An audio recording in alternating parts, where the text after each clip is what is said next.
ಓಂ ನಿಶಸೀದಗಣಪತೆ ಗಣೇಶತ್ವಾ ಮಾಹುರ್ವಿಪ್ರತಮಂ ಕವೀನಾಂ ನರುತೆ ತ್ವತ್ಕ್ರಿಯತೆ ಕಿಂಚನಾರೇ ಮಹಾಮರ್ಕಂ ಮಾಘವಂ ಚಿತ್ರಮರ್ಚ ನಾರಾಯಣಂ ನಮಸ್ಕೃತ್ಯ ನರಂ ಚೈವ ನರೋತ್ತಮಂ ದೇವೀಂ ಸರಸ್ವತೀಂ ವ್ಯಾಸಂ ತತೋ ಜಯಮುದೀರಯೇತ್.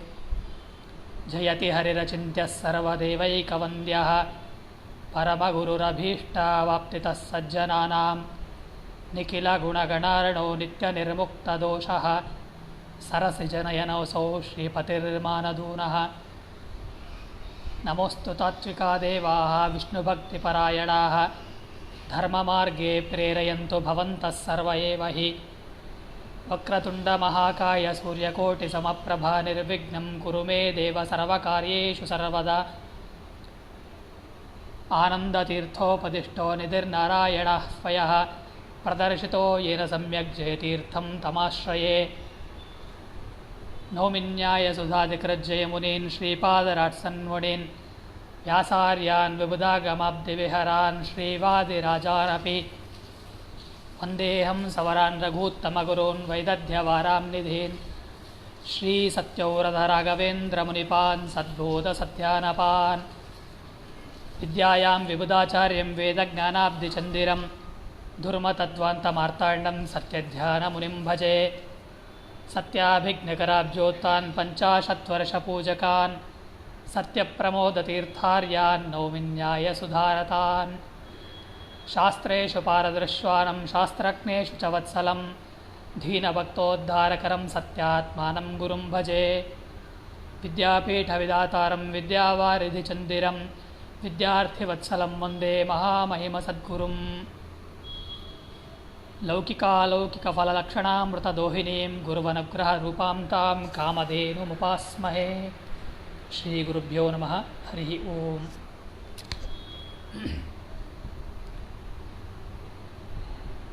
ಉತ್ತರಾದಿ ಮಠಾಧೀಶರಾದಂತಹ ಪರಮಪೂಜ್ಯ ಮಹಾಸ್ವಾಮಿಗಳವರ 25ನೇ ವರ್ಷದ ಪೀಠಾರೋಹಣ ರಜತ ಮಹೋತ್ಸವ ಸಂದರ್ಭದಲ್ಲಿ ನನಗೂ ಭಾಗವಹಿಸುವುದಕ್ಕೆ ಒಂದು ಸೇವೆಯನ್ನು ಕೊಟ್ಟಂತಹ ಪರಮ ಕರುಣಾಮಯರಾದಂತಹ ಪೂಜ್ಯ ಮಹಾಸ್ವಾಮಿಗಳವರ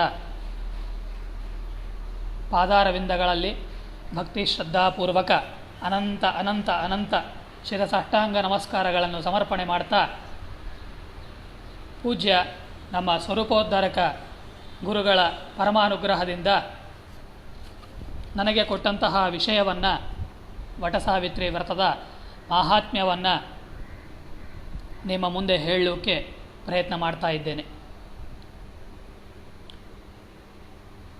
ಒಂದು ಯಾವುದೇ ಕಾರ್ಯವನ್ನು ನಾವು ಮಾಡಬೇಕು ಅಂತ ನಿಶ್ಚಯಿಸಿದಾಗ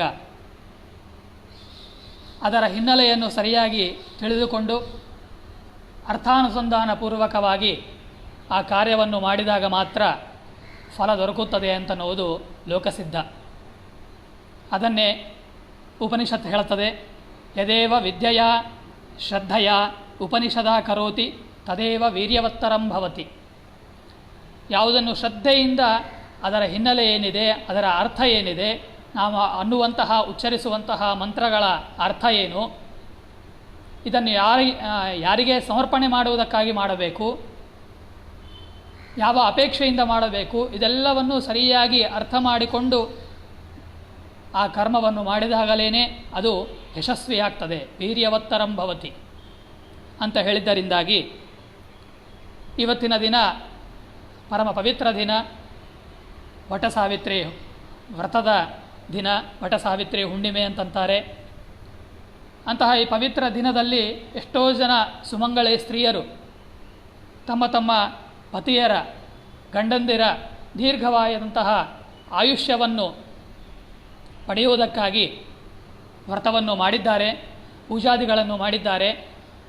ಅದರ ಹಿನ್ನೆಲೆಯನ್ನು ಸರಿಯಾಗಿ ನಾವು ಅರ್ಥ ಮಾಡಿಕೊಳ್ಳುವುದಾದರೆ, ಇದನ್ನು ಮಹಾಭಾರತದಲ್ಲಿ ವನಪರ್ವ ಎನ್ನುವಂತಹ ಮಹಾಪರ್ವ, ಅದರಲ್ಲಿ ಪಾತಿವ್ರತ್ಯ ಪರ್ವ ಎನ್ನುವುದಾಗಿ ಒಂದು ಅಣುಪರ್ವವಿದೆ. ಆ ಅಣುಪರ್ವದಲ್ಲಿ ಇದರ ಹಿನ್ನೆಲೆಯನ್ನು ಈ ಸಾವಿತ್ರಿಯ ಉಪಾಖ್ಯಾನ ಅಂತ ಕರೀತಾರೆ. ಸತ್ಯವಾನ್ ಸಾವಿತ್ರಿ ಅಂತೂ ಹೆಸರು. ಇದನ್ನು ಅತಿ ವಿಸ್ತಾರವಾಗಿ ಬಹಳ ಚೆನ್ನಾಗಿ ವರ್ಣನೆ ಮಾಡಿದ್ದಾರೆ, ಹೇಳಿದ್ದಾರೆ. ಅದನ್ನೇ ಮಾರ್ಕಂಡೇಯ ಋಷಿಗಳು ಯುಧಿಷ್ಠರ ಧರ್ಮರಾಜನಿಗೆ ಉಪದೇಶವನ್ನು ಮಾಡ್ತಾ ಇದ್ದಾರೆ. ಧರ್ಮರಾಜ ಅಂತಾನೆ, ಅಸ್ತಿ ಸೀಮಂತಿನಿ ಕಾಚಿತ್ ದೃಷ್ಟಪೂರ್ವಾಥವಾ ಶ್ರುತ ಪತಿವ್ರತ ಮಹಾಭಾಗ ಯತೇಯಂ ದೃಪದಾತ್ಮಜ. ಧರ್ಮರಾಜ ಅಂತಾನೆ ಮಾರ್ಕಂಡೇಯರಿಗೆ, ಸ್ವಾಮಿ, ನನ್ನಿಂದ ನನ್ನ ಹೆಂಡತಿ ಮಡದಿಯಾದಂತಹ ದ್ರೌಪದಿ ದೇವಿ ಬಹಳ ಕಷ್ಟವನ್ನು ಅನುಭವಿಸಿದ್ದಾಳೆ. ಅಷ್ಟಿಷ್ಟು ಕಷ್ಟವನ್ನೆಲ್ಲ, ಜೂದವನ್ನು ಆಡಿದಾಗ ರಾಜ್ಯವನ್ನೆಲ್ಲ ಸೋತೆ, ಆಮೇಲೆ ದ್ರೌಪದಿ ದೇವಿಯನ್ನು ಕರೆದು ಮಾನಭಂಗವನ್ನು ಮಾಡಿದರು ಸಭಾ ಮಧ್ಯದಲ್ಲಿ.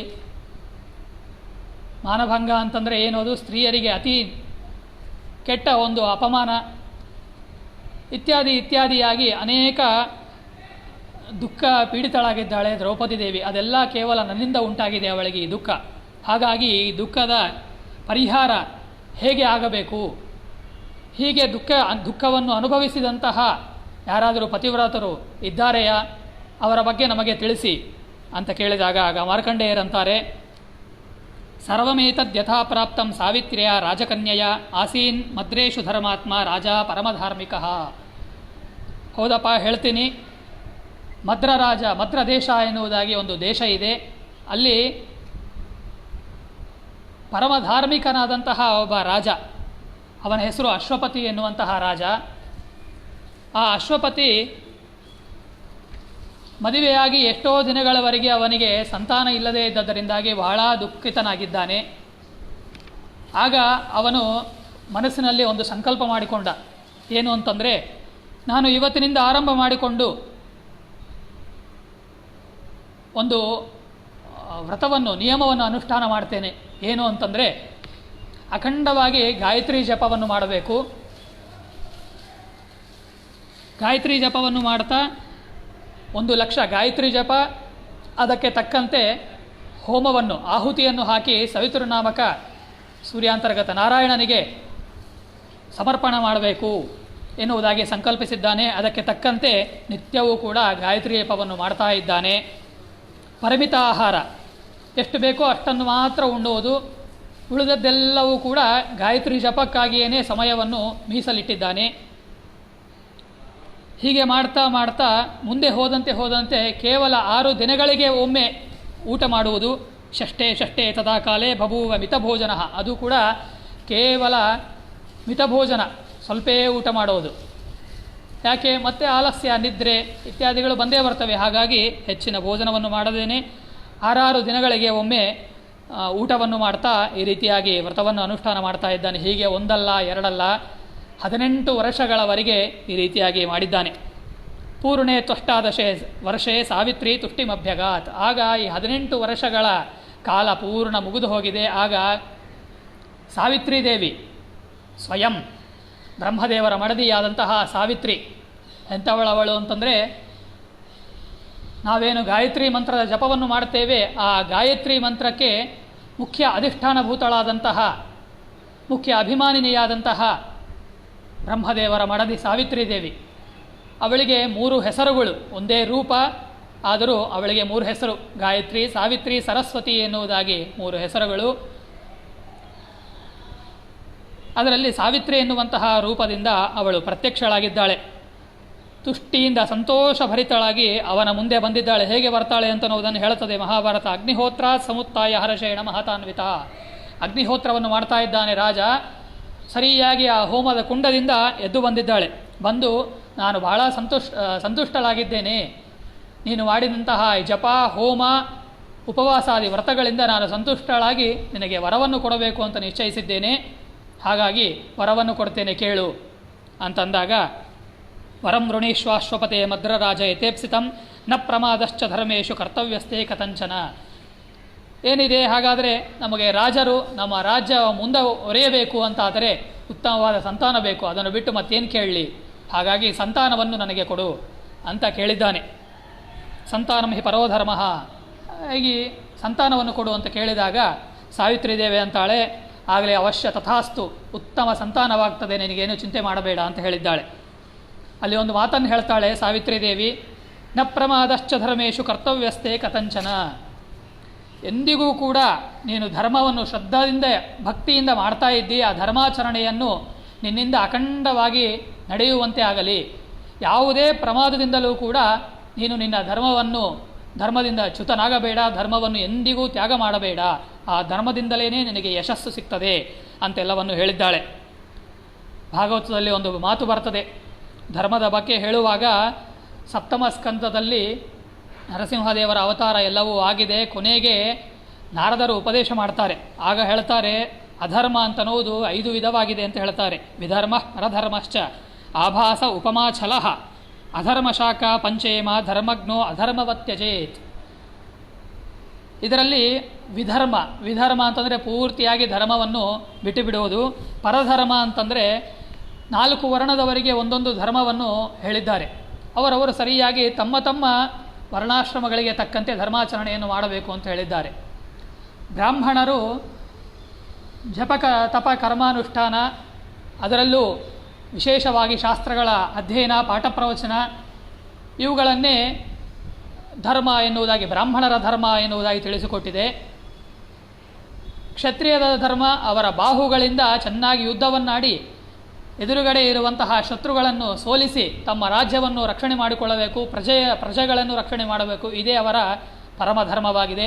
ಹಾಗೆ ವೈಶ್ಯರ ಧರ್ಮ, ಕ್ಷತ್ರಿಯರ ಧರ್ಮ, ಶೂದ್ರರ ಧರ್ಮ, ಅಖಂಡವಾಗಿ ಬ್ರಾಹ್ಮಣರ ಸೇವಾದಿಗಳನ್ನು ಮಾಡುವುದೇ ಅವರ ಧರ್ಮ ಎಂದು ಹೇಳಿದ್ದಾರೆ. ಇದರಲ್ಲಿ ಕ್ಷತ್ರಿಯರು ಬ್ರಾಹ್ಮಣರ ಧರ್ಮವನ್ನು ಮಾಡುವುದು, ಬ್ರಾಹ್ಮಣರು ಯುದ್ಧವನ್ನಾಡುವುದೇ ಚೆನ್ನಾಗಿದೆ, ಅದೇ ಚೆನ್ನಾಗಿ ಧರ್ಮ. ಅಖಂಡ ಈ ಪಾಠ ಪ್ರವಚನ ಜಪತಪ ಕರ್ಮಾನುಷ್ಠಾನ ಇತ್ಯಾದಿಗಳನ್ನು ಎಷ್ಟೊತ್ತು ಮಾಡಬೇಕು, ನಾವು ಯುದ್ಧವನ್ನಾಡೋಣ ಸ್ವಲ್ಪತ್ತು, ಅದು ಸ್ವಲ್ಪ ಮಜಾ ಅನ್ನಿಸ್ಬೋದು ಅಂತ ಹೇಳಿ ಕ್ಷತ್ರಿಯರ ಧರ್ಮಕ್ಕೆ ಕನ್ವರ್ಟ್ ಆಗಬಾರದು. ಹಾಗೆ ಕ್ಷತ್ರಿಯರು ಎಷ್ಟು ವರ್ಷ ಈ ಯುದ್ಧವನ್ನು ಆಡ್ತಾ ಕೂಡಬೇಕು, ಆರಾಮಾಗಿ ಬ್ರಾಹ್ಮಣರಂತೆ ಕೂತಲ್ಲೇ ಧ್ಯಾನಾದಿಗಳನ್ನು ಮಾಡ್ಕೊಳ್ತಾ ಕೂಡೋಣ, ಪೂಜೆಗಳನ್ನು ಮಾಡ್ತಾ ಇರೋಣ ಅಂತ ಹೇಳಿ ಆ ಕ್ಷತ್ರಿಯರು ಬ್ರಾಹ್ಮಣರ ಧರ್ಮಗಳನ್ನು ಎಂದಿಗೂ ಮಾಡಬಾರದು. ಹಾಗಾಗಿ ಅವರವರ ಧರ್ಮಗಳನ್ನೇ ಮಾಡಬೇಕು ಎನ್ನುವುದಾಗಿ ವಿಧಾನ ಮಾಡಿದ್ದರಿಂದಾಗಿ ಶಾಸ್ತ್ರ ಅದೇ ಮಾತನ್ನು ಹೇಳ್ತಾಳೆ ಇಲ್ಲಿ ಸರಸ್ವತಿ ದೇವಿ, ಸಾವಿತ್ರಿ ದೇವಿ. ನ ಪ್ರಮಾದಶ್ಚ ಧರ್ಮೇಶು, ಎಂದಿಗೂ ಯಾವುದೇ ಸಮಸ್ಯೆ ಬಂದರೂ ಕೂಡ ನೀನು ಧರ್ಮವನ್ನು ಮಾತ್ರ ಬಿಡಬೇಡ, ಎಲ್ಲ ಒಳ್ಳೆಯದಾಗ್ತದೆ ಅಂತ ಹೇಳಿ ಅಲ್ಲಿಂದ ಹೋಗುವಾಗ ಇನ್ನೊಂದು ಮಾತು ಹೇಳ್ತಾಳೆ. ಬ್ರಹ್ಮದೇವರಿಗೆ ನಿನ್ನ ಪರವಾಗಿ ನಾನು ಯಾವತ್ತೋ ಕೇಳಿದ್ದೆ, ನಿನಗೆ ಮಕ್ಕಳಾಗಬೇಕು, ಅಖಂಡವಾಗಿ ನನ್ನ ಧ್ಯಾನವನ್ನು ಮಾಡ್ತಾ ಇದ್ದಾನೆ. ಗಾಯತ್ರಿ ಜಪ ಅಂತಂದರೆ ಎಷ್ಟು ದೊಡ್ಡದು ಅಂತ ಅನ್ನೋದನ್ನು ತಿಳಿದುಕೊಳ್ಳಬೇಕು ಸರಿಯಾಗಿ. ನರಸಿಂಹ ಪುರಾಣ ಹೇಳ್ತದೆ, ಓಂ ಎನ್ನುವುದಾಗಿ ಭಕ್ತಿಯಿಂದ ಉಚ್ಚಾರಣೆ ಮಾಡಿದರೆ ಸಾಕು, ಎಲ್ಲ ಸಮಸ್ತ ವೇದಗಳ ಪಾರಾಯಣ ಮಾಡಿದಂತಹ ಫಲ ಬರ್ತದೆ ಅಂತ ಹೇಳ್ತಾರೆ. ಇನ್ನು ವ್ಯಾಹೃತಿಗಳನ್ನು ಉಚ್ಚಾರಣೆ ಮಾಡಿದಾಗ, ಭೂಹು ಭುವಃ ಸ್ವಹ ಇತ್ಯಾದಿಗಳಾಗಿ ವ್ಯಾಹೃತಿಯನ್ನು ಉಚ್ಚಾರಣೆ ಮಾಡಿದಾಗ ಸ್ವಲ್ಪ ವಿವರವಾಗಿ ವೇದಗಳನ್ನು ತಿಳಿದು ಪಾರಾಯಣ ಮಾಡಿದರೆ ಎಷ್ಟು ಪುಣ್ಯ ಬರಬೇಕೋ ಅಷ್ಟು ಪುಣ್ಯ ಬರ್ತದೆ ಅಂತ ಹೇಳ್ತಾರೆ. ಗಾಯತ್ರಿ ಮಂತ್ರವನ್ನಂದಾಗ ಇನ್ನೆಷ್ಟು ವಿವರವಾಗಿ ತಿಳಿದು ವೇದಗಳನ್ನು ಉಚ್ಚಾರಣೆ ಮಾಡಿದರೆ ಪಾರಾಯಣ ಮಾಡಿದರೆ ಏನು ಪುಣ್ಯ ಬರಬೇಕೋ ಆ ಪುಣ್ಯ ಬರ್ತದೆ ಅಂತ ಹೇಳ್ತಾರೆ. ಇನ್ನು ಪುರುಷ ಸೂಕ್ತವನ್ನು ಅಂತ ದೇವರ ತಲೆ ಮೇಲೆ ನೀರು ಹಾಕಿದಾಗ 3 ವೇದಗಳ ಪಠನದಿಂದ ಏನು ಪುಣ್ಯ ಬರಬೇಕೋ ಆ ಪುಣ್ಯ ಬರ್ತದೆ ಅಂತ ಈ ರೀತಿಯಾಗಿ ನರಸಿಂಹ ಪುರಾಣ ತಿಳಿಸ್ತದೆ. ಹಾಗಾಗಿ ನ ಗಾಯತ್ರ್ಯ ಪರಂ ಜಪ್ಯಂ, ಗಾಯತ್ರಿ ಜಪಕ್ಕಿಂತಲೂ ಕೂಡ ಉತ್ತಮವಾದಂತಹ ಜಪ ಮತ್ತೊಂದಿಲ್ಲ ಎನ್ನುವುದಾಗಿ ಹೇಳ್ತಾರೆ. ಹಾಗಾಗಿ ಅಂತಹ ಪರಮ ಪವಿತ್ರವಾದಂತಹ ಗಾಯತ್ರಿ ಮಂತ್ರ ಜಪವನ್ನು ಮಾಡ್ತಾ ಇದ್ದಾನೆ ಈ ಬ್ರಾಹ್ಮಣ, ಈ ರಾಜ. ಅವನನ್ನು ಹೇಗಾದರೂ ರಕ್ಷಣೆ ಮಾಡಬೇಕು ಅಂತ ಕೇಳಿದಾಗ ಹಾಗೆ ಆಗಲಿ ಅಂತ ಹೇಳಿ ಬ್ರಹ್ಮದೇವರು ನನಗೆ ಅನುಗ್ರಹ ಮಾಡಿದರು, ಆಜ್ಞೆ ಕೊಟ್ಟಿದ್ದರು. ಹಾಗಾಗಿ ನಿನಗೆ ಒಂದು ಉತ್ತಮವಾದಂತಹ ಸಂತಾನ ಆಗೇ ಆಗ್ತದೆ, ಅದರಲ್ಲಿ ಸ್ವಲ್ಪವೂ ಸಂದೇಹವಿಲ್ಲ. ಕನ್ಯಾ ತೇಜಸ್ವಿನಿ ಸೌಮ್ಯ ಕ್ಷಿಪ್ರಮೇವ ಭವಿಷ್ಯತಿ, ಉತ್ತರಂ ಚನತೆ ಕಿಂಚಿತ್ ವ್ಯಾಹರ್ತವ್ಯಂ ಕಥಂಚನ. ಇನ್ನು ಇದನ್ನು ಬಿಟ್ಟು ಈಗ ಒಂದು ಸಂತಾನವನ್ನು ಕೊಡು ಅಂತ ಕೇಳಿದೆಯಲ್ಲ, ಸಂತೋಷ, ಅದು ನಿನಗೆ ಆಗೇ ಆಗ್ತದೆ. ಅದನ್ನು ಬಿಟ್ಟು ಬೇರೆ ಯಾವುದನ್ನು ನೀನು ಕೇಳಲಿಕ್ಕೆ ಹೋಗಬೇಡ, ಇಷ್ಟನ್ನು ಮಾತ್ರ ನಾನು ಅವಶ್ಯವಾಗಿ ಅನುಗ್ರಹ ಮಾಡ್ತೇನೆ, ಇನ್ನು ಕೆಲವೇ ದಿನಗಳಲ್ಲಿ ನಿನಗೆ ಒಂದು ಉತ್ತಮ ಸಂತಾನವಾಗ್ತದೆ ಅಂತ ಹೇಳಿ ಅಲ್ಲಿಂದ ಹೊರಟು ಹೋಗಿದ್ದಾಳೆ. ಆಗ ಆ ರಾಜ ಬಂದಿದ್ದೇ ಮನೆಗೆ ಬಂದು ತನ್ನ ಹೆಂಡತಿಯ ಮುಂದೆ ಹೇಳ್ತಾನೆ, ರಾಣಿಗೆ ಬಹಳ ಸಂತೋಷ ಪಡ್ತಾಳೆ, ಕೆಲವೇ ದಿನಗಳಲ್ಲಿ ಗರ್ಭವನ್ನು ಧಾರಣೆ ಮಾಡ್ತಾಳೆ. ಪ್ರಾಪ್ತೆ ಕಾಲೇತು ಸುಷುವೆ ಕನ್ಯಾಂ ರಾಜೀವಲೋಚನಾಂ. ಕೆಲವು ಕಾಲದ ನಂತರ ಆ ರಾಣಿ ಅವಳು ಒಂದು ಶಿಶುವಿಗೆ ಜನ್ಮವನ್ನು ಕೊಡ್ತಾಳೆ. ಹುಟ್ಟಂತಹ ಅವಳನ್ನು, ಆ ಕೂಸನ್ನು ಎತ್ತುಕೊಂಡು ಮುದ್ದಾಡಿ ನೋಡಿ ದಿನಗಳ ಕಳೆದಂತೆ ಅವಳಿಗೆ ನಾಮಕರಣವಾಗಬೇಕು. ಸಾವಿತ್ರಿ ಎನ್ನುವುದಾಗಿ ಹೆಸರನ್ನು ಇಡ್ತಾರೆ. ಸಾವಿತ್ರಿಯ ವೇದಮಾತಾ ಅನುಗ್ರಹದಿಂದ ಹುಟ್ಟಿದ್ದರಿಂದಾಗಿ ನಿನಗೆ ಸಾವಿತ್ರಿ ಎನ್ನುವುದಾಗಿ ಹೆಸರನ್ನು ಇಡ್ತಾಳೆ. ಸಾ ವಿಗ್ರಹತೀವ ಶ್ರೀಹಿ ವ್ಯವರ್ಧತ ನೃಪಾತ್ಮಜ. ಅವಳು ಬೆಳೀತಾ ಬೆಳೀತಾ ಹೋದಂತೆ ಹೇಗೆ ಕಾಣ್ತಾ ಇದ್ಲು ಅಂತಂದರೆ ಸಾಕ್ಷಾತ್ ಲಕ್ಷ್ಮೀದೇವಿಯ ಸ್ವರೂಪ, ಲಕ್ಷ್ಮೀದೇವಿಯ ಮೂರ್ತಿ ಇದ್ದಂತೆ ಅವಳು ಕಾಣ್ತಾ ಇದ್ದಾಳೆ ಸಾವಿತ್ರಿ ದೇವಿ. ಅಷ್ಟು ಅವಳ ಮುಖದ ಮೇಲೆ ವರ್ಚಸ್ಸು, ಅಷ್ಟು ಕಾಂತಿ, ಅಷ್ಟು ಅವಳ ಸ್ವಾಭಾವಿಕವಾದಂತಹ ಅವಳ ರೂಪ. ಈ ರೀತಿಯಾಗಿ ಬೆಳೀತಾ ಇದ್ದಾಳೆ. ಅದನ್ನು ನೋಡ್ತಾ ರಾಜನಿಗೆ ಬಹಳ ಸಂತೋಷವಾಗ್ತಾ ಇದೆ. ಹೀಗೆ ಕೆಲವು ಕಾಲ ಕಳೆದ ನಂತರ ಕಾಲೇನ ಚಾಪಿ ಸಾ ಕನ್ಯಾ ಯೌವನಸ್ಥಾ ಬಭೂವಃ. ಸರಿಯಾಗಿ ಯೌವನ ವಯಸ್ಸಿಗೆ ಬಂದಿದ್ದಾಳೆ. ಅವಳಿಗೆ ಉತ್ತಮವಾದಂತಹ ವರನನ್ನು ನೋಡಿ ಮದುವೆಯನ್ನು ಮಾಡಬೇಕು, ವಿವಾಹ ಮಾಡಬೇಕು ಅಂತ ನಿಶ್ಚಯಿಸಿದ್ದಾನೆ ರಾಜ. ತೀರಾ ಹೊತ್ತಿಗೆ ಅವನು ನೋಡಿದರೆ ವೃದ್ಧನಾಗಿ ಬಿಟ್ಟಿದ್ದಾನೆ. ವರನನ್ನು ಹುಡುಕಿಕೊಳ್ಳಬೇಕು, ಆದರೆ ನನಗೆ ಆಗ್ತಾ ಇಲ್ಲ ಅಂತ ತಿಳಿದುಕೊಂಡು ಅವನು ತನ್ನ ಮಗಳನ್ನು ಕರೆದು ಹೇಳ್ತಾನೆ, ನೀನೇ ಹೋಗಿ ನಿನಗೆ ಸರಿಯಾದಂತಹ ಸಮತೂಗುವಂತಹ ಒಬ್ಬ ಶ್ರೇಷ್ಠ ವರನನ್ನು ಹುಡುಕಿಕೊಂಡು ಬಾ. ಅವಳ ಯುಕ್ತಾಯುಕ್ತಗಳನ್ನು ನಾನು ವಿಮರ್ಶೆ ಮಾಡಿ ಚೆಂದಾಗಿ ವಿಮರ್ಶಿಸಿ ಆ ವರನನ್ನು ನಿನಗೆ ಕೊಟ್ಟು ಅವಶ್ಯವಾಗಿ ಮದುವೆ ಮಾಡ್ತೇನೆ ಅಂತ ಹೇಳಿ ಈಗಿಂದ ಈಗ ನೀನು ಹೊರಡು, ಎಲ್ಲ ಕಡೆಗೆ ದೇಶಾದ್ಯಂತವಾಗಿ ಹುಡುಕೊಂಡು ಬಾ, ಉತ್ತಮ ಶ್ರೇಷ್ಠ ವರನನ್ನು ನೋಡಿಕೊಂಡು ಬಾ ಅಂತ ಹೇಳಿದಾಗ ಆಗಲಿ ಅಂತ ಹೇಳಿ ರಾಜನಿಗೆ ನಮಸ್ಕಾರ ಮಾಡಿ ಅಲ್ಲಿಂದ ಹೊರಟಿದ್ದಾಳೆ. ನಮಸ್ಕಾರ ಅಂತಂದರೆ ಒಂದು ಮಾತು ನೆನಪಾಗ್ತದೆ. ಈಗಿನ ಕಾಲದಲ್ಲಿ ನಾವು ತಿಳಿದುಕೊಳ್ಳಬೇಕಾದರೆ ಶಾಸ್ತ್ರ ಒಂದು ಮಾತು ಹೇಳುತ್ತದೆ. ನಮಸ್ಕಾರಕ್ಕೆ ಎಷ್ಟು ಪ್ರಾಶಸ್ತ್ಯ ಇದೆ ಶಾಸ್ತ್ರದಲ್ಲಿ ಅಂತನ್ನುವುದನ್ನು ತಿಳಿದುಕೊಳ್ಳಬೇಕು. ವಿತ್ತಂ ಬಂಧು ವಯಃಕರ್ಮ ವಿದ್ಯಾಚೈವತು ಪಂಚಮಿ ಏತಾನಿ ಮಾನ್ಯಸ್ಥಾನಾನಿ ಗರೀಯೋ ಹ್ಯುತ್ತರೋತ್ತರಂ. 5 ಮಾನ್ಯಸ್ಥಾನಗಳು ಅಂತ ಇವೆ. ಅಂದರೆ 5 ಕಡೆಗೆ ನಾವು ನಮಸ್ಕಾರಗಳನ್ನು ಮಾಡಬಹುದು ಅಂತ ಶಾಸ್ತ್ರ ಉದ್ಗಾರವನ್ನು ಹೇಳುತ್ತದೆ. ವಿತ್ತಂ, ಯಾರು ಧನವಂತರಿದ್ದಾರೋ ಅವರಿಗೆ ನಮಸ್ಕಾರ ಮಾಡಬೇಕು. ಅವರಿಗಿಂತಲೂ ಬಂಧುಗಳು ಅಂತ ಯಾರಿರ್ತಾರೆ, ನಮ್ಮ ಬಾಂಧವರು, ರಿಲೇಟಿವ್ಸ್, ಅವರಿಗೆ ನಮಸ್ಕಾರ ಮಾಡಬೇಕು. ವಯಃ, ನಮಗಿಂತಲೂ ವಯಸ್ಸಿನಲ್ಲಿ ಯಾರು ಉತ್ತಮರಾಗಿರ್ತಾರೆ ಅವರಿಗೆ ನಮಸ್ಕಾರ ಮಾಡಬೇಕು.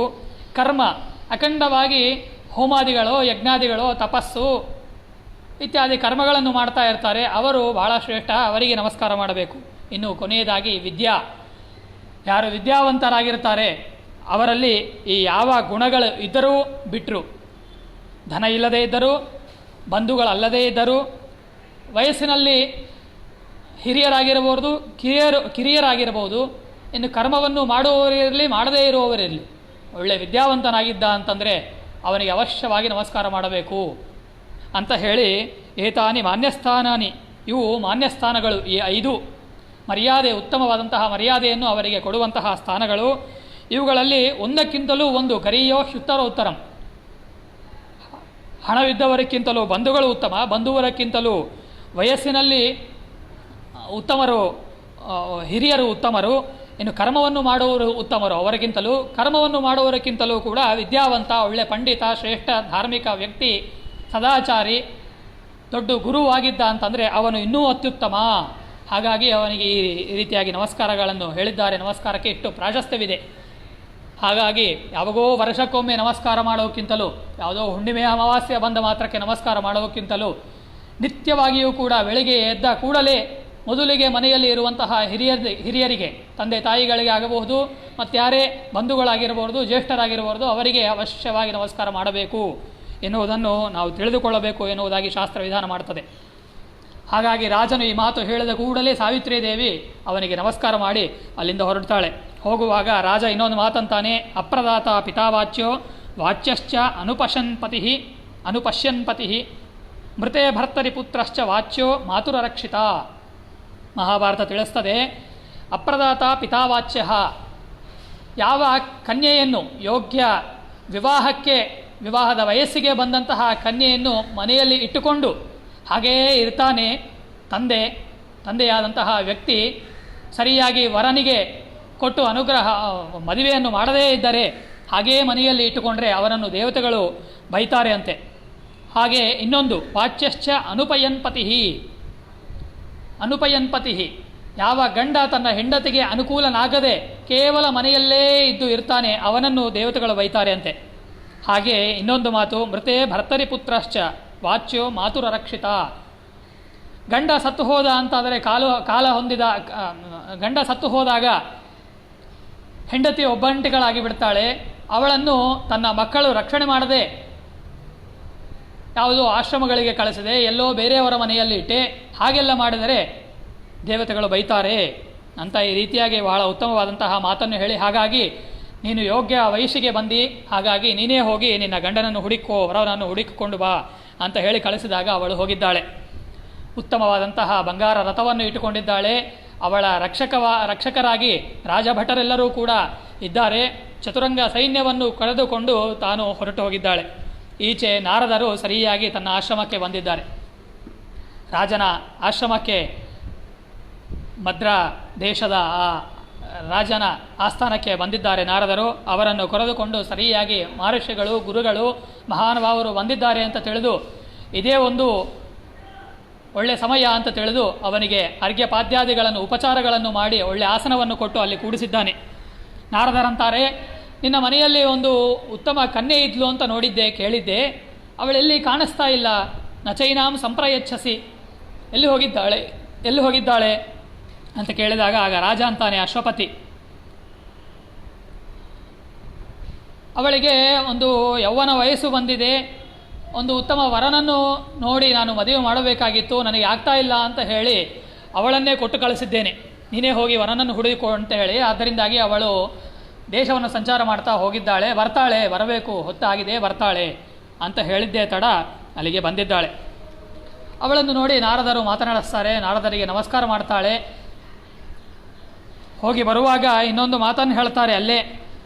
ಎಲ್ಲೆಲ್ಲಿ ದೇಶಗಳಿಗೆ ಹೋಗಿರ್ತಾಳೆ ಅಲ್ಲೆಲ್ಲಿ ತೀರ್ಥಕ್ಷೇತ್ರಗಳು ಕಾಣಿಸ್ತು ಅಂತ ಆದರೆ ಅಲ್ಲೆಲ್ಲ ಕಡೆಗೂ ಹೋಗಿ ಚೆನ್ನಾಗಿ ದರ್ಶನ ಮಾಡಿಕೊಂಡು, ಯಾರೇ ಋಷಿ ಮುನಿಗಳು ಬ್ರಾಹ್ಮಣರಿದ್ದರೂ ಕೂಡ ಅವರಿಗೆ ನಮಸ್ಕಾರವನ್ನು ಮಾಡಿ ಆಶೀರ್ವಾದಗಳನ್ನು ತೆಗೆದುಕೊಂಡು ಬಂದಿದ್ದಾಳೆ. ಹೀಗೆ ಮಾಡಿ ಬಂದಂತಹ ಅವಳನ್ನು ನಾರದರು ನೋಡಿ ಮಾತನಾಡಿಸ್ತಾ ಇದ್ದಾರೆ. ಆಗ ಕೇಳ್ತಾಳೆ, ಏನಮ್ಮ? ನಾರದರಂತಾರೆ, ನೋಡಿಕೊಂಡು ಬಂದೀಯಾ ನಿನ್ನ ವರನನ್ನು? ಯಾವ ವರನನ್ನು ಹುಡುಕಿಕೊಂಡು ಬಂದಿ ಅಂತ ಕೇಳಿದಾಗ ಅವಳಂತಾಳೆ, ಆಸೀತ್ ಶಾಲ್ವೇಷು ಧರ್ಮಾತ್ಮ ಕ್ಷತ್ರಿಯ ಪೃಥಿವೀಪತಿ ದ್ಯುಮತ್ಸೇನ ಇತಿ ಖ್ಯಾತಃ ಪಶ್ಚಾದಂದೋ ಬಭೂವ ವಿನಷ್ಟಚಕ್ಷುಷಸ್ತಸ್ಯ ಬಾಲಪುತ್ರಸ್ಯ ಧೀಮತಃ. ಶಾಲ್ವ ಎನ್ನುವಂತಹ ಒಂದು ದೇಶಕ್ಕೆ ಹೋಗಿದ್ದೆ. ಆ ದೇಶದಲ್ಲಿ ಒಬ್ಬ ಧರ್ಮಾತ್ಮ, ಒಳ್ಳೆ ಧರ್ಮವನ್ನು ಸದಾಚಾರಿಯಾಗಿ ಸದ್ಧರ್ಮಗಳನ್ನು ಮಾಡುವಂತಹ ಒಬ್ಬ ವ್ಯಕ್ತಿ ದ್ಯುಮತ್ಸೇನ ಎನ್ನುವಂತಹ ಒಬ್ಬ ರಾಜನನ್ನು ನೋಡಿದೆ. ಆ ರಾಜನ ಮಗನಿದ್ದಾನೆ, ಸತ್ಯವಾನ್ ಎನ್ನುವಂತಹ ಮಗ. ಅವನಿಗೆ ಯದ್ಯಪಿ ರಾಜ್ಯವನ್ನು ಕಳೆದುಕೊಂಡು ರಾಜ್ಯಭ್ರಷ್ಟನಾಗಿ ಕಾಡಿನಲ್ಲಿ ಕೂತಿದ್ದಾನೆ, ಕಾಡಿನಲ್ಲಿ ಸಂಚಾರ ಮಾಡ್ತಾ ಇದ್ದಾನೆ. ಅವರ ಹೆಂಡತಿ, ತನ್ನ ಮಗ ಸತ್ಯವಾನ್ ಎನ್ನುವಂತಹ ಅವನ ಮಗ ಕಾಡಿನಲ್ಲಿ ಕುಳಿತು ಸಂಚಾರ ಮಾಡ್ತಾ ಇದ್ದಾರೆ. ಅವನಿಗೆ ಏನೂ ಗತಿ ಇಲ್ಲದೇ ಇದ್ದಂತೆ ಆಗಿದೆ. ಆದರೆ ನೋಡಿದ್ರೆ ಬಹಳ ಉತ್ತಮ ಧಾರ್ಮಿಕನಾದಂತೆ ಕಾಣಿಸ್ತಾನೆ ಆ ವ್ಯಕ್ತಿ. ಅವನು ನನಗೆ ಸಮ ಅಂತ ಅನ್ನಿಸ್ತಾನೆ, ಹಾಗಾಗಿ ಅವನನ್ನೇ ಆರಿಸಿಕೊಂಡಿದ್ದೇನೆ ಅಂತ ಹೇಳಿದಾಗ ನಾರದರಂತಾರೆ, ಅಹೋಭತ ಮಹತ್ ಪಾಪಂ ಸಾವಿತ್ರ್ಯ ನೃಪತೆ ಕೃತಂ. ಮೊಟ್ಟ ಮೊದಲಿಗೆ ಹೇಳುವುದೇ ನೀನು ಎಂಥ ಪಾಪವನ್ನು ಮಾಡಿದ್ದಿ ನೀನು ಅಂತ ನಾರದರು ಬೈತಾರೆ. ಆಗ ರಾಜ ನೋಡಿ ಅಂತಾನೆ, ಯಾಕೆ ಸ್ವಾಮಿ, ಏನಾಗಿದೆ, ಯಾಕೆ ಬೈತಾ ಇದ್ದೀರಿ ಅಂತ ಕೇಳಿದಾಗ, ಅವನ ಗುಣಗಳನ್ನು ಹೇಳ್ರಿ, ಅವನ ದೋಷಗಳು ಅಂತ ಕೇಳಿದಾಗ ನಾರದರು ಮಹರ್ಷಿಗಳು ಅಖಂಡವಾಗಿ 3 ಲೋಕಗಳನ್ನು ಸಂಚಾರ ಮಾಡ್ತಾ ಮಾಡ್ತಾ ಎಲ್ಲ ಜಗತ್ತಿನಲ್ಲಿ ಕ್ಷೇಮವಾಗಿ ನಡೆದಿದೆಯೋ ಇಲ್ಲವೋ, ಸದ್ಭಕ್ತರು, ಬ್ರಾಹ್ಮಣರು, ದೇವರ ಭಕ್ತರು ಹೇಗಿದ್ದಾರೆ ಎನ್ನುವುದನ್ನು ತಿಳಿದುಕೊಳ್ಳುವುದೇ ತಮ್ಮ ಆದ್ಯ ಕರ್ತವ್ಯವಾದದ್ದರಿಂದಾಗಿ ಅವರಿಗೆ ಎಲ್ಲ ವರಗಳ ಬಯೋಡೇಟಾ ಅಂತನ್ನೋದು ಹಸ್ತಸಿದ್ಧವಾಗಿತ್ತು ಅವರಿಗೆ, ನಾರದರಿಗೆ. ಹಾಗಾಗಿ ನಾರದರಂತಾರೆ, ಆಜಾನಂತ್ಯಾಯನೆ ಸತ್ಯಂ ವದತ್ಯಸ್ಯ ಪಿತಾ ಸತ್ಯಂ ಮಾತಾ ಪ್ರಭಾಷತೆ ಬಾಲಸ್ಯಾಶ್ವ ಪ್ರಿಯಾಶ್ಚಾಸ್ಯ ಕರೋತ್ಯಶ್ಚಾಂಶ ಮೃಣ್ಮಯಾನ್. ಎಲ್ಲ ಸರಿಯಾಗಿದೆ, ಅವನು ಸಾವಿತ್ರಿ ಹೇಳುವುದರಲ್ಲಿ ಏನೂ ತಪ್ಪಿಲ್ಲ, ಸತ್ಯವಂತನಾಗಿದ್ದಾನೆ, ಉತ್ತಮ ಧರ್ಮಿಷ್ಠನಾಗಿದ್ದಾನೆ, ಎಲ್ಲವೂ ಸರಿ. ಅವನಿಗೆ ಕೇವಲ ಸತ್ಯವಾನ್ ಎನ್ನುವಂತಹ ಹೆಸರಷ್ಟೇ ಅಲ್ಲ,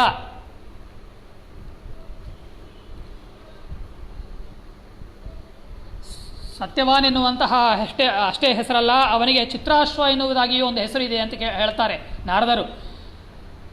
ಅಶ್ವಗಳ ಚಿತ್ರವನ್ನು ಇಳಿಸುವುದರಲ್ಲಿ ಸಮರ್ಥನಾಗಿದ್ದಂತೆ, ಅವನಿಗೆ ಆ ಕಲೆ ಭಾಳ ಸೇರ್ತಿತ್ತಂತೆ. ಹಾಗಾಗಿ ಅವನಿಗೆ ಚಿತ್ರಾಶ್ವ ಅಂತ ಅನ್ನುವುದಾಗಿಯೂ ಮಹಾಭಾರತ ಹೇಳ್ತದೆ, ನಾರದರು ಹೇಳ್ತಾ ಇದ್ದಾರೆ. ಹಾಗಾಗಿ ಚಿತ್ರಾಶ್ವ ಎನ್ನುವಂತಹ ಹೆಸರಿನಿಂದ ಕೂಡಿದವನಾಗಿದ್ದಾನೆ. ಅವನು ಎಲ್ಲ ರೀತಿಯಿಂದಲೂ ಸದ್ಗುಣ ಪೂರ್ಣನಾಗಿದ್ದರೂ ಕೂಡ ಅವನಿಗೆ ಒಂದೇ ಒಂದು ದೋಷ ಇದೆ. ಏನು ಅಂತಂದರೆ ಸಂವತ್ಸರೇಣ ಕ್ಷೀಣಾಯುಹು ದೇಹನ್ಯಾಸಂ ಕರಿಷ್ಯತಿ. ಮದುವೆಯಾಗಿ ಸರಿಯಾಗಿ ಒಂದು ವರ್ಷಕ್ಕೆ ಅವನು ಮರಣವನ್ನು ಹೊಂತಾನೆ, ಅವನ ಆಯುಷ್ಯ ಕ್ಷೀಣವಾಗ್ತದೆ. ಹಾಗಾಗಿ ನಿನ್ನ ಮಗಳು ವಿಧವೆಯಾಗುವಂತಹ ಸಂದರ್ಭ ಇದೆ ಅಂತ ಹೇಳಿದಾಗ ಒಮ್ಮಿಂದೊಮ್ಮೆ ಗಾಬರಿ ಆಯಿತು. ರಾಜ ಅಂತಾನೆ, ಹಾಗಾದರೆ ಗಚ್ಚತ್ವ ಮನ್ಯಂ ವರಯ ಶೋಭನೆ. ಮಗಳಿಗೆ ಅಂತಾನೆ, ಮಹರ್ಷಿಗಳು ನಾರದರು ನಮ್ಮ ಉದ್ಧಾರ ಮಾಡುವುದಕ್ಕಾಗಿಯೇ ಬಂದಂತೆ ಕಾಣ್ತಾ ಇದೆ ಅಮ್ಮ, ಅವರು ಹೇಳಿದು ಸರಿ ಇದೆ.